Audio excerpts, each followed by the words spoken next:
닐 암스트롱은 3년 넘게 달에서의 임무를 준비하고 있었어요. 미소중력 조건에 저항하기 위해 그는 밧줄을 메고 비스듬히 매달려서 벽을 따라 걸으려고 노력하며 옆으로 걷는 법을 배워야 했어요. 그의 한계는 강도 높은 식단과 수면요법을 통해 테스트되었어요. 왜냐하면 우주에서는 포장지 안에 구겨 넣은 미리 탈수된 소고기와 야채만 있을 거기 때문이죠. 그 시절 우주사들은 사막, 정글, 바다, 그리고 북극의 생존 훈련을 경험해야 했어요. 요즘은 훨씬 더 체계적이긴 하지만 그때는 아무 필수품도 없는 허허벌판에 이 사람을 떨어뜨려 놓고 해내는지 보자에 가까웠어요. 달에 착륙하기 전에 그는 그랜드 캐니언에 있는 암석 샘플을 수집하고 연구해야 했고, 네바다주 국가안보단지에 있는 고대 화산 지형을 탐험해야 했고, 하와이의 다양한 장소에 있는 가스와 용암 분출구, 용암 호수, 구덩이 분화구를 조사해야 했어요. 1969년 7월 20일, 암스트롱은 발사 전에 푸짐한 아침 식사를 받았습니다. 스테이크, 달걀, 토스트, 주스, 그리고 커피를요. 의사들이 저잔류라고 부르는 식사였는데 이건 바로 화장실에 갈 필요가 없다는 뜻이에요. 달의 표면에 고요의 바다라고 불리는 지역에 도달하는데 109시간 42분이 걸렸어요. 그곳에 도착하기 위해 38만 6,243km를 여행해야 했죠. 승무원들은 폭풍의 바다나 센트럴베이로 갈 수 있었지만 이곳의 시야가 좋고 비교적 부드러우며 가능한 한 적은 추진체로 쉽게 접근할 수 있었기 때문에 착륙지로 선택했어요. 암스트롱이 달 표면으로부터 약 150m 상공에 있었을 때 그는 위험한 분화구에 착륙하지 않기 위해 수동으로 우주선을 조종해야 했어요. 착지하기에 안전하다고 느낄 때까지 옆으로 옮기면서 약 1분 30초 동안 계속 떠 있었어요. 장치가 안전하게 착륙하자마자 그는 즉시 텍사스주 휴스턴에 위치한 우주 관제 센터에 무전을 했어요. 이제는 유명한 말이죠. 독수리가 착륙했다. 꾸준히 그는 달 착륙선의 사다리를 타고 내려갔고 그의 진행을 기록하기 위해 텔레비전 카메라가 우주선에 부착되어 있었어요. 카메라는 그 신호를 수십억 명의 사람들이 애타게 지켜보고 있던 지구로 다시 전송했어요.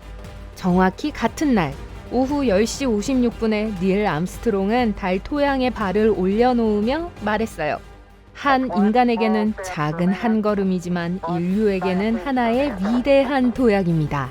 일정표에는 우주비행사가 처음 달 유영을 하기 전에는 잠을 자야 한다고 되어 있었지만 그는 잠이 오지 않아서 계획보다 일찍 밖에 나가는 걸 선택했어요. 만약 암스트롱이 숨을 쉴 특별한 장비 없이 달 위를 걸었다면 퀴퀴하고 유황 같은 이상한 냄새를 맡았을 거예요. 그럼에도 달 탐사선으로 돌아왔을 때 그 냄새를 맡을 수 있었어요. 문제는 발에 먼지가 달라붙어서 냄새가 선실 전체에 퍼졌다는 거예요.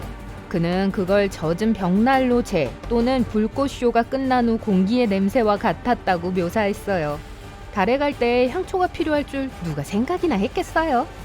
그 후 달에 착륙한 사람들을 제외하고 아무도 승무원들이 어떤 냄새를 맡았는지 정확히 알 수 있는 기회를 갖지 못했어요. 심지어 첫 번째 임무 동안에도 달 토양과 암석 샘플이 밀폐된 용기에 담겨 실험실에 옮겨졌을 때도 지구로 다시 와서 열었을 때도 놀랍게도 그 냄새는 없었어요.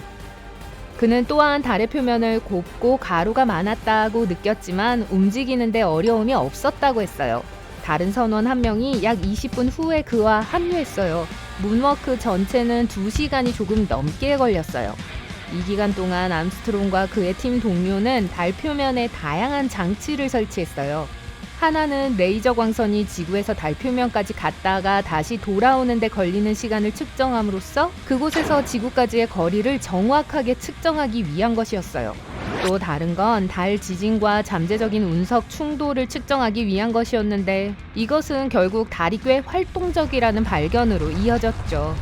오늘날 우리는 가장 큰 달 지진이 지구의 가장 큰 지진보다 훨씬 약하다는 걸 알아요. 비록 그 움직임은 지구보다 훨씬 더 오래 1시간까지 지속될 수 있지만요.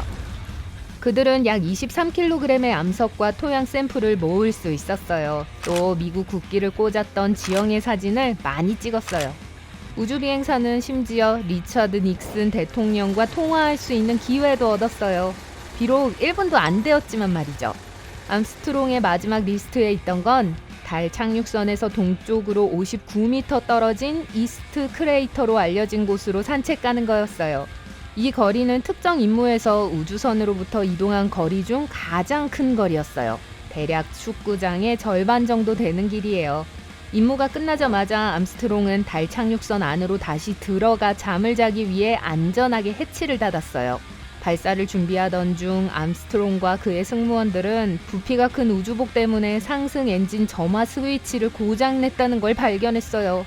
그들은 별일 아닐 거야 하면서 발사 순서를 시작하기 위한 회로 차단기를 밀어 넣기 위해 팬의 일부를 사용했어요. 오후 1시 54분, 그 유명한 독수리가 비상하기 시작했어요. 달 표면에 설치된 과학 장비 외에도 그곳에 명판도 하나 남겼어요. 이렇게 쓰여 있죠. 여기 지구 행성에서 온 사람들이 달에 처음으로 발을 디뎠다. 1969년 7월, 우리는 모든 인류를 위해 평화의 목적으로 왔다. 수년 후 암스트롱은 우주복이 낮에는 127도에서 밤에는 영하 173도까지 내려가는 달의 극한의 온도를 어떻게 처리할지 모르기 때문에 나사가 달에서의 시간을 제한했다고 말했어요. 암스트롱이 알려지지 않은 우주 입자에 노출되었기 때문에 지구에 다시 착륙했을 때 상황이 조금 더 복잡해졌어요. 결과는요? 7월 24일 그들의 우주 캡슐이 태평양에 안전하게 떨어지자마자 그와 그의 팀은 돌아오는 길에 행성 보호 검역소에 배치되어야 했어요. 아폴로 11호 우주 비행사들을 위한 특별한 격리는 오늘날 우리가 부엌에 전자레인지가 있는 이유 중 하나예요. 달에서 처음 돌아왔을 때 그들은 처음에 이동식 격리시설 MQF에서 첫 며칠을 보냈어요. 물론 시설에는 편안한 의자, 침대, 화장실, 샤워 시설이 갖춰져 있었지만 화려한 요리를 할 수 있는 공간은 많지 않았어요. 표준 오븐이나 그릴을 놓을 공간도 없는 데다 발생할 수 있는 잠재적 화재를 줄이기 위해 나사는 창의력을 발휘해야 했어요. 우주비행사들이 완전히 갖추어진 부엌에서 난리법석을 치지 않고도 쉽게 식사를 할 수 있도록 돕기 위해서 최초의 조리대용 전자레인지가 개발됐어요. 요즘은 캘리포니아 오클랜드에 있는 박물관에서 최초의 전자레인지를 볼 수 있어요. 지구로 돌아온 후 암스트롱은 다시는 별을 향해 손을 뻗지 않을 거라고 주장했어요. 하지만 그는 탐험을 멈추지 않았죠. 1985년 북극으로 가는 다른 가장 위험한 탐험가들의 전문팀에 합류했어요. 그는 산악인 에드먼드 힐러리, 비행사 스티브 포셋, 사진작가 패트릭 모로우와 함께 1985년 4월 6일 극점에 도달했어요. 암스트롱은 달 표면에서만 보았기 때문에 지구의 얼음 극이 땅에서 어떻게 생겼는지 보고 싶다고 했어요. 그럼에도 불구하고 아폴로 11호의 임무는 암스트롱에겐 2015년 이후로 잊을 수 없는 게 되었어요. 스미스소니언 연구소는 암스트롱이 달 착륙선에서 작은 부품들로 가득 찬 천 가방을 숨겼다는 사실을 밝혀냈어요. 거기에는 허리 밧줄, 몇 개의 다용도 조명과 브래킷, 비상 렌치, 그리고 암스트롱의 우주 모듈 창문 위에 장착된 광학 조준기가 포함되어 있어요. 또 암스트롱이 달에 작은 걸음을 내딛는 상징적인 장면을 기록한 데이터 수집 카메라도 들어있었어요. 그의 미망인인 캐롤이 마침내 그걸 발견하기 전까지 암스트롱은 그걸 수년간 혼자 간직했어요. 심지어 유명한 임무에서 보관해놓은 기념품 같은 건 없는지 수차례 물어보았던 그의 공식적인 전기 작가에게까지 비밀로 했죠.